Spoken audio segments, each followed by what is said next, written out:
German pills? Why not? Let's go! Party time brews. This song ain't no good, but we got nothing to lose. Okay, so here's the spread. The German Pilsner recipe is actually a fairly straightforward recipe, and we're only really using two types of malt. You can get away with one type of malt if you want. I got some Pilsner and biscuit. You can probably get rid of the biscuit, but I just want to have it a little bit more of a, tiny bit more of a mouthfeel. I'm only using about 100 grams of it in there, but from the start, we're just doing a tiny bit of water additions. I already have them in the mash tun there, but more or less just a quarter teaspoon or less of some calcium, Epsom, gypsum. It's almost none because you want a pretty clean water profile, but that's what I went with there. It was like less than half a gram each, so do with that what you will. Then we're going on to the malt. I'm using about 5 kilograms of malt. This is going to be a 23 liter batch, or 5-ish gallons, or actually that's more like 6 gallon batch. So about 5 kilograms of Pilsner malt. Take a look at the exact recipe below, but that's where we're going with that. And then just like I said, the 100 or 120 grams, I think it's 120 grams of biscuit malt, just give it a little bit more of a mouthfeel. If you take a quick taste of the malt, Pilsner malt is nice, easy, and sweet. You have a tiny bit of the biscuit or cookie malt I got there. And it's a lot drier, a lot more bready. Doesn't really have as much sweetness in there.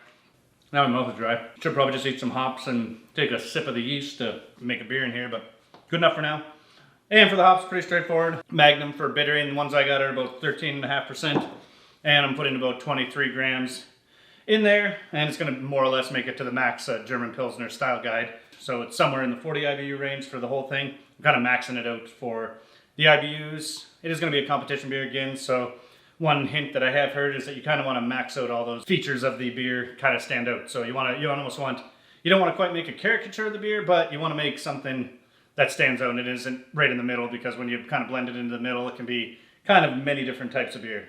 And then 10 minutes, give it a little bit of Hallertau middle brew for a little bit of aroma and flavor. And again, at the flame out, I'm going to use another 14 grams. Whirlfloc at 15 minutes, and the yeast, Mangrove Jack, M84, Bohemian lager yeast, and that'll be 2 packs of it. 2 packs is good for up to a 1.050 specific gravity here, and after that they recommend 4 packs. I could probably use 3 packs because this is right at the 1.050, but we'll see how that goes. Anyway, I'm looking forward to giving it a shot. We already got the strike water heated up, so let's give it a brew. So I didn't mention it yet, but with this one we're going to be doing a 60-minute mash and an hour boil. Right now it's about 10 o'clock at night, so I don't really want to go much past 2. So I don't need to do a super long boil like some people do maybe with the Pilsner malts, because they're modified as hell nowadays and you don't need to do those long boils. An hour might be overkill. An hour probably is overkill, but that's what I'm going to go with. And if you're still watching, you've probably seen other brew days. I forgot to film my brew day pretty much. All I can tell you is that the sparge was very slow, so throw in some rice hulls if you're using this same recipe. Anyway, here's a few more things. Okay, so that's the brew day. We got her all done with minimal errors. The only real errors I had during this one, I believe, were throwing the Whirlfloc in at 10 minutes instead of 15. I shaved 5 minutes off of the boil, but that shouldn't really make a difference. I'm about to make the error of not putting the spunding valve on this, so hopefully I remember to do that. Otherwise, we'll have a really good video of an exploding all-rounder. But other than that, I think she turned out pretty good.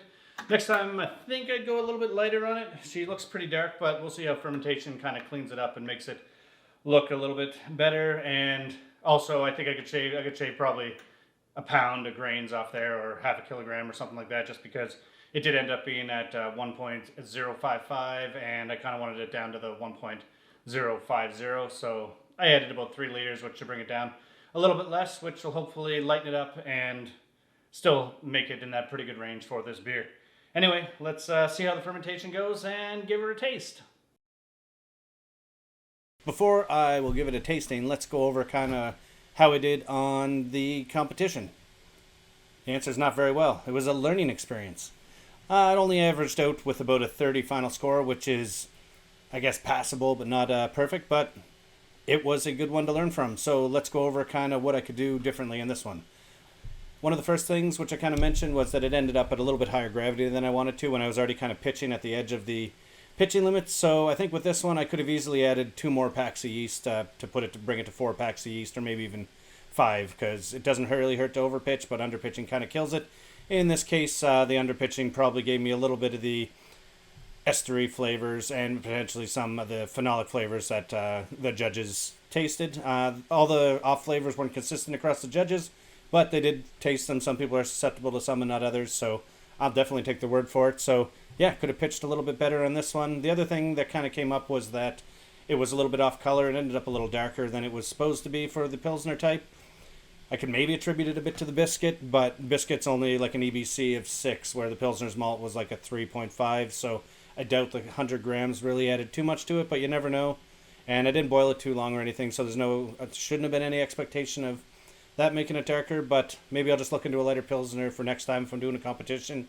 But for now, let's get over to the taste. And for the taste, I'm sad to say this video was done about a year ago. I still wanted to get it out there to kind of show you what I did and show you how I did it. And I also had it kind of partially edited before, but this is the Pilsner I have now. It's the one I'm selling, and it's basically that recipe, only with a few little changes, which are pretty much a better pitch rate and maybe a little change to the hops, but not really too much. So let's see how she looks. Got a glass from Hilltop Hops. That's a good place.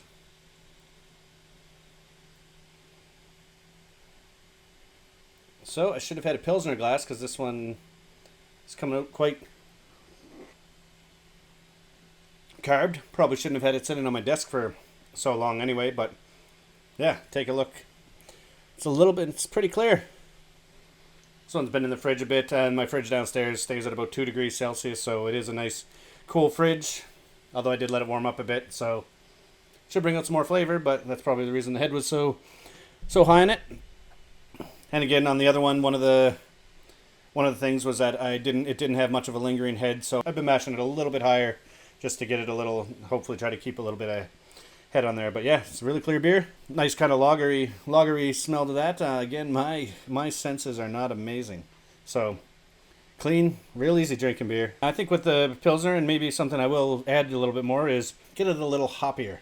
Sometimes Pilsners tend to go a little on the light side, and I believe they are supposed to be a little bit hoppier. So yeah, overall it's a tasty beer. I'm selling it. It's the best damn Pilsner you'll ever have. Come buy some, only $5, tax included, at Party Time Brewing. We're at the end. Thanks for watching.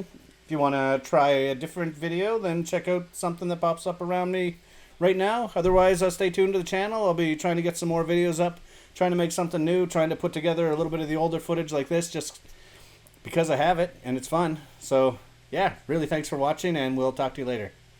Cheers.